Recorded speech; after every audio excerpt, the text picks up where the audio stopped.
পানির মাপজোক নিয়ে সবাই বেশ তটস্থ এবং বেশ দুশ্চিন্তায় ভুগছে এবং পানি অনেক ডাক্তারও লিখে রাখে বেশি বেশি করে পানি খাবেন। এই বেশি যে কতখানি বেশি তা কিন্তু স্পেসিফিকভাবে বা সুনির্দিষ্ট করে ওজন করে দেয়া হয় না। আমি আরও মজা করে বলি যে আপনি কি জিজ্ঞেস করেছেন যে কয় কেজি চালের ভাত খাবেন? তো রোগী বলে যে না স্যার, আমি তো তা জানি না, আমার পেটে যেটুকু ধরবে সেইটুকুন ভাত খায়। বলে তো পেটে যতটুকুন আপনার পানি ধরবে ততটুকুনি পানি খাবেন, অতিরিক্ত পানি কেমনে খাবেন? কাজে অতিরিক্ত পানি সবার জন্যে নয়, আবার কম পানিও সবার জন্যে নয়। যার সিকেডি ক্রনিক কিডনি ডিজিজ তাকে বেশি পানি খাওয়ালে আরও বেশি বিপদ ডেকে আনা হয়।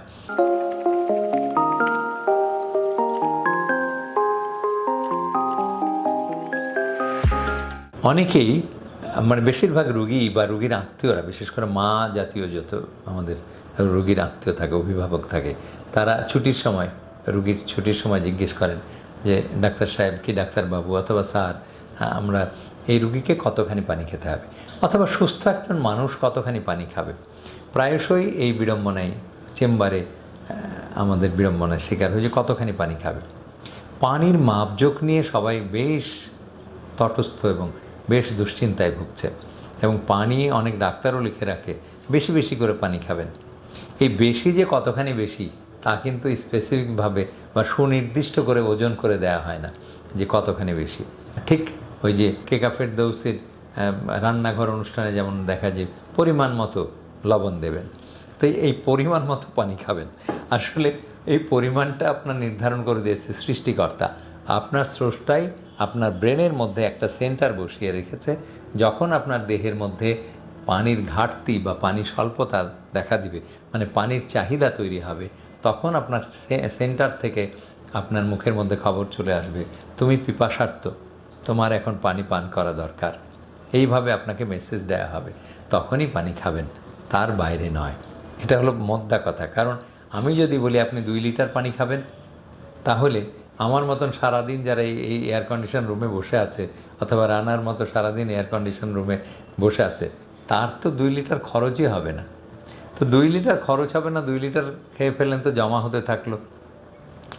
অথচ একই সাথে রাস্তায় আমার যে গেটকিপার কাজ করছে, অথবা রিক্সা পুলার যে রিক্সাটা টানছে এই গরমের মধ্যে, তার তো দরদর করে ঘাম ঝরছে। অথবা আমার বাড়িতে রান্নাঘরে যে মহিলা কাজ করছে, হ্যাঁ, সে মাই কাজ করুক, স্ত্রী কাজ করুক, অথবা কাজের মেয়ে কাজ করুক, তার শরীর থেকে ঘাম ঝরছে। অথবা কলকারখানায় যেখানে চুলা জ্বলছে সেই জায়গায় কাজ করছে, ইটের ভাটায় যারা কাজ করছে, তাদের পানি তো তাহলে আমার সমান নয়। তা কাজেই ডাক্তার কখনো বলতে পারবে না যে আপনি কতখানি পানি খাবেন। আপনার পানি আপনার চাহিদা অনুযায়ী খাবেন, সেটাই হলো আসল কথা। কখনো কখনো আমরা কিছু কিছু রোগের ব্যাপারে বলে দিই যে এতটুকুন পানি খাবেন। যেমন কিডনি ফেল করেছে যার সিকেডি ক্রনিক কিডনি ডিজিজ, তাকে বেশি পানি খাওয়ালে আরও বেশি বিপদ ডেকে আনা হয়। কাজেই তখন আমরা বলি যে না, আপনি 1 থেকে 1.5 লিটারের মধ্যে পানি খাবেন। এই 1 থেকে 1.5 লিটার কেমনে মাপযোগ করা হলো? আপনার আগের দিনে যতখানি পেশাব করেছেন, আপনি ধরে নিলাম 1 লিটার প্রস্রাব করেছেন, তার সাথে 500 মিলি যোগ করে 1.5 লিটার। 500 মিলিটা কোত্থেকে আসলো? এই 500 মিলিটা আপনার শরীরের অব্লিগেটরি লস, মানে আপনি বুঝতেই পারলেন না, ঘাম, নিঃশ্বাস প্রশ্বাস, পায়খানা, এসব কিছুর মধ্যে দিয়ে 500 মিলিলিটার বা 500 মিলি খরচ হয়ে যায়। এই 500 মিলি তাহলে 1 লিটারের সাথে যোগ হলো, সুতরাং 1.5 লিটার পানি আপনি খেলেন।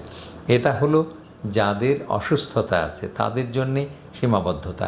কখনো 1 লিটার বলে দিই আমরা, কিন্তু যাদের শরীর সুস্থ আছে তাদের মাপযোগ নির্ধারণ করবে রোগী নিজেই যে কতখানি সে পানি খাবে। আমি আরও মজা করে বলি যে আপনি কি জিজ্ঞেস করেছেন যে কয় কেজি চালের ভাত খাবেন? তো রোগী বলে যে না স্যার, আমি তো তা জানি না, আমার পেটে যেটুকু ধরবে সেইটুকুন ভাত খায়। বলে তো পেটে যতটুকুন আপনার পানি ধরবে ততটুকুনি পানি খাবেন, অতিরিক্ত পানি কেমনে খাবেন? তো অতিরিক্ত বেশি বেশি বেশি পানি খেলে তো বমি লাগবে অথবা শরীর খারাপ লাগবে। তো তাই হয়। কাজে অতিরিক্ত পানি সবার জন্যে নয়, আবার কম পানিও সবার জন্যে নয়। আপনার যখন পিপাসা লাগবে তখন পানি খাবেন। অতিরিক্ত পানি খেলে কিডনি ভালো থাকবে না, বরং কিডনি আরও অসুস্থ হয়ে যাবে। নিয়মিত স্বাস্থ্য বিষয়ক পরামর্শ পেতে আমাদের চ্যানেলটি সাবস্ক্রাইব করুন এবং বেশি বেশি লাইক ও শেয়ারের মাধ্যমে সবাইকে আমাদের সাথে সংযুক্ত হওয়ার সুযোগ করে দিন।